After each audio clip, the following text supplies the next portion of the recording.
Queridos irmãos e irmãs em Cristo Jesus, hoje a liturgia, então, o padre vai tentar, colocar aqui um contexto de tudo que nós estamos ouvindo, então, de que nós ouvimos, aliás, e sobre o que Jesus está querendo ensinar ao povo.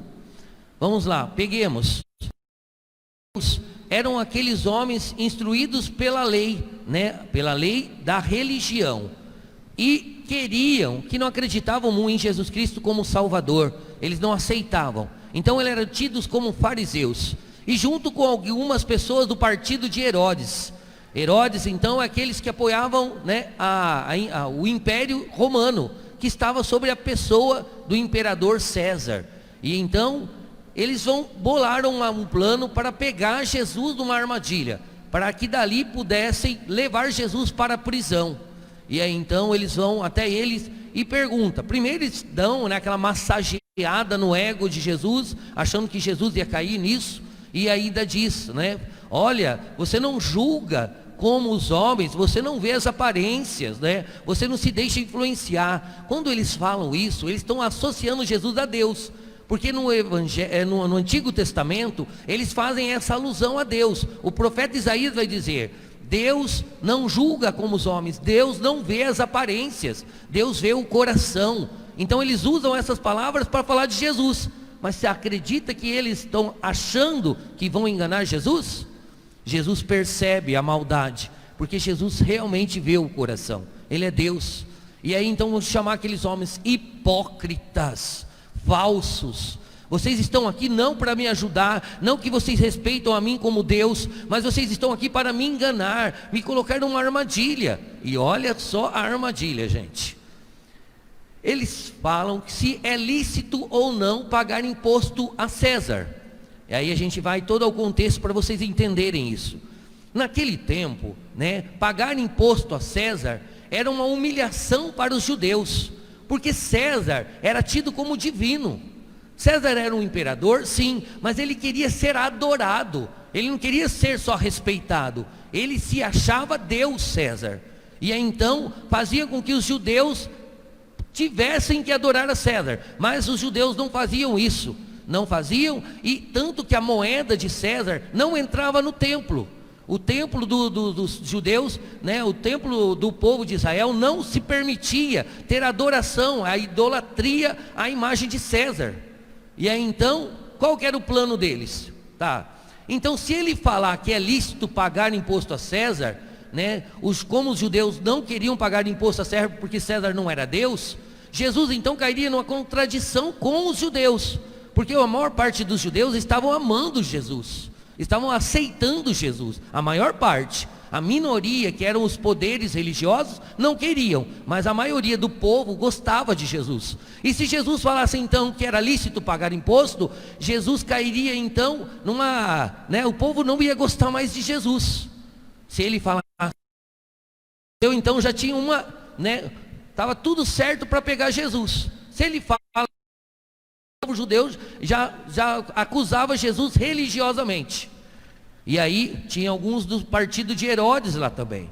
Se Jesus falasse que não era para pagar imposto para César, esse pessoal do partido de Herodes já tinham então voto de prisão para Jesus, porque ele estava renegando César como o imperador, como o grande absoluto rei. Então a armadilha era essa: pegar Jesus de um jeito ou de outro. Mas Jesus, sendo Deus, com uma grande sabedoria, ele pede a moeda está com o ícone de César, e ele vai dizer: quem é o ícone que está aí? É César. E aí então Jesus diz: dai a César o que é de César, e dai a Deus o que é de Deus. Na verdade, o povo judeu, eles queriam forçar Jesus a ter uma postura política. Eles queriam forçar isso, porque Jesus, tendo uma postura política, e ajudariam eles a se libertar do poder do Império Romano. Mas Jesus não veio para libertar o povo do Império Romano, Jesus veio para libertar todos nós do pecado. E é isso que eles não entendiam. Então Jesus está dizendo com essa frase: dai a César o que é de César e a Deus o que é de Deus, porque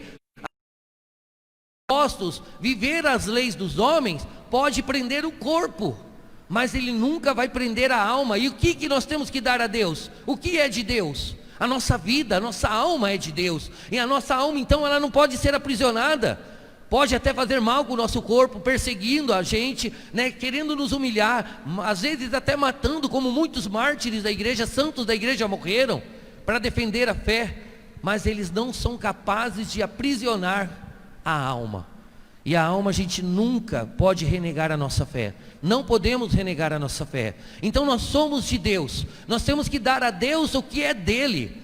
Mas vamos trazer isso para o nosso contexto de hoje, para os nossos dias. Pensemos. Sermos bons cidadãos, né? Somos um povo brasileiro, a gente não vive, né, num reinado como a Inglaterra. A gente então vive com um poder civil, né, as autoridades civis, né, e a gente pode expressar os 3 poderes que nós sabemos. Nós vivemos debaixo dessas leis aqui no Brasil. Então nós respeitamos. Para sermos bons cidadãos, a gente não pode infringir essas leis. Mas essas leis hoje, graças a Deus, ela ainda nos ajuda na nossa missão de sermos santos, porque ela não se contrapõe à moral cristã. Tá, vírgula, abre um parênteses aí. Recentemente aconteceu algo que realmente está agredindo a moral cristã. O que aconteceu? Com o fato daquela criança, né, que foi estuprada e que ficou grávida, e a Igreja Católica diz que não se pode cometer aborto em hipótese nenhuma, mesmo que a pessoa tenha sido estuprada, jamais se pode pensar em aborto. Nós cristãos católicos não podemos aceitar o aborto em hipótese nenhuma. Agora essa lei deu voto, então deu permissão a toda mulher que for estuprada, né, o direito de escolher ou não, se ela quer continuar com a vida daquela criança que está dentro dela. Isso para nós é uma agressão à nossa fé. Não se pode tirar a vida, mesmo que partiu de um estupro, não se pode tirar a vida. O ser que está nascendo dentro daquela mulher não tem culpa do que aconteceu. Ah, padre, eu não consigo viver, porque toda vez que eu vejo a criança, né, eu penso no momento horrível que eu vivi. Pegue a criança e dá em adoção, gente. A criança também não tem culpa, então a gente não pode matar a criança. Não podemos matar a criança. Sim, começou de um ato ruim, sim, aconteceu. Mas agora levantar a cabeça. Se não a gente for aceitando tudo isso de coisas ruins, a gente pode cometer alguns crimes, onde a gente vai parar? Então daí a moral cristã está totalmente destruída.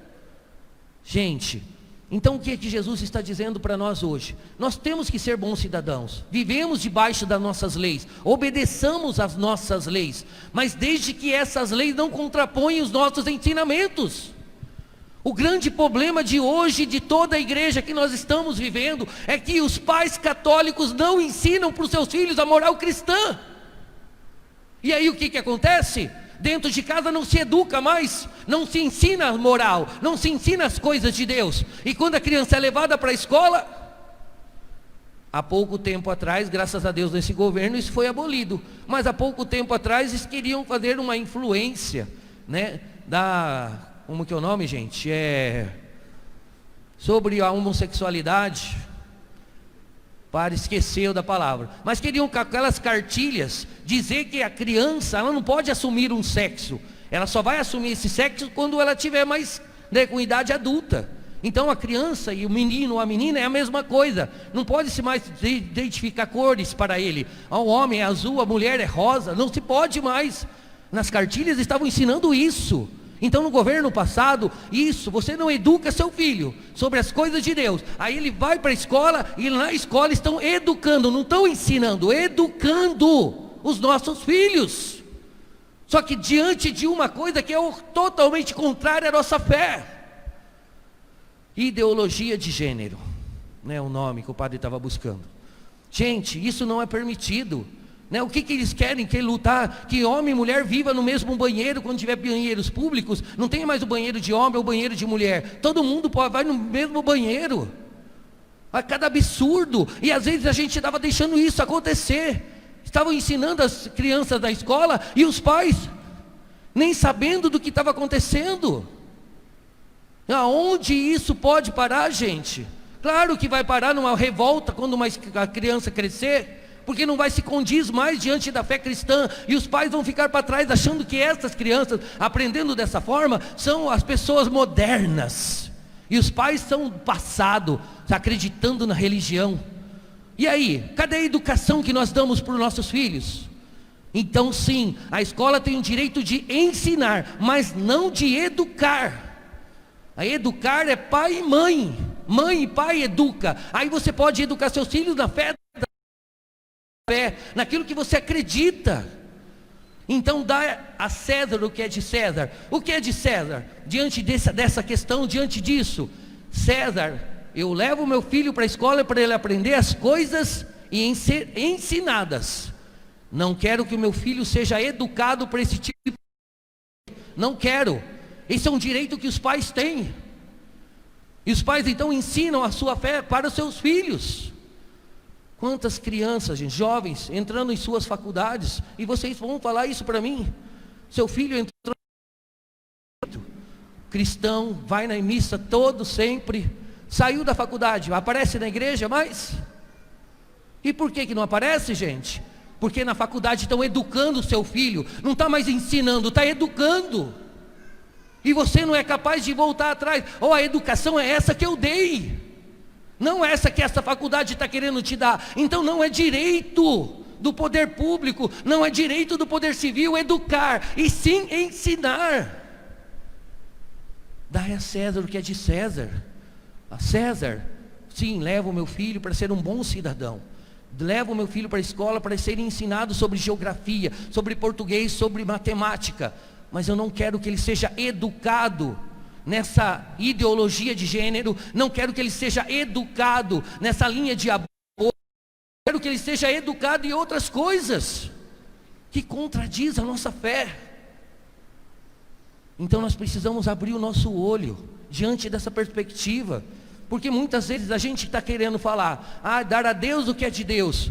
Dar a Deus o que é de Deus é dar ao seu filho. Um dia Deus vai pedir prova. Eu te dei um filho, e o que você fez com esse filho? Deus, eu deixei ele ser educado pelas faculdades. Hoje ele está lá, queimando um fuminho, né? Se achando revolucionário, né? Se achando que tem que mudar o mundo, né? E toda a revolução, né? Toda a história de leis que não ajudam o povo, tem que haver uma revolução. E aí está o que a gente está vendo por aí, uma cambada de feministas se dizendo lutando pelo feminismo, mas que nunca será feminista. Mulheres nuas nas ruas, usando crucifixos como um objeto obsceno. É isso que as nossas faculdades estão ensinando. E cadê a educação dos pais? Dar a Deus o que é de Deus. Seu filho é de Deus. Então eduque seu filho na fé cristã, e um dia devolva ele para Deus, da forma que um dia Deus te deu. Deus te deu o teu filho puro, com uma pureza enorme, uma pureza de amor, uma pureza de ser humano. Se um dia ele se perder no caminho da vida, Deus vai pedir isso para você. Eduque seu filho, e não permita que nenhum poder público ou civil venha educar, fazer esse papel na sua vida. O papel dos pais é educar. O papel dos poderes civis é ensinar. Só. Abramos nosso coração, gente, para oferecer a Deus sempre tudo aquilo que é de Deus. Ao mundo, a gente é um bom cidadão. A gente respeita as leis. Mas quando isso se contrapõe à nossa fé, temos que lutar. Temos que mostrar para eles que a gente não está de acordo. Não estamos de acordo com esse tipo de ensinamentos. Não estamos. E aí sim, nós mudamos essas leis. Porque a lei, ela pode ser mudada pelo poder do povo. O povo tem esse poder. Enquanto a gente ficar com os braços cruzados, cada vez mais eles vão, até um dia, voltar a religião ser perseguida. Um dia no Brasil talvez chegue a isso. Nós não podemos mais nos expressar, não podemos dizer mais que somos cristãos, porque vai vir então umas leis dizendo que quem diz ser cristão tem que ser morto. E aí? Nosso Brasil ainda é livre, mas isso pode culminar nesse ponto, e nós não podemos permitir isso. Liberdade religiosa sempre. Amém?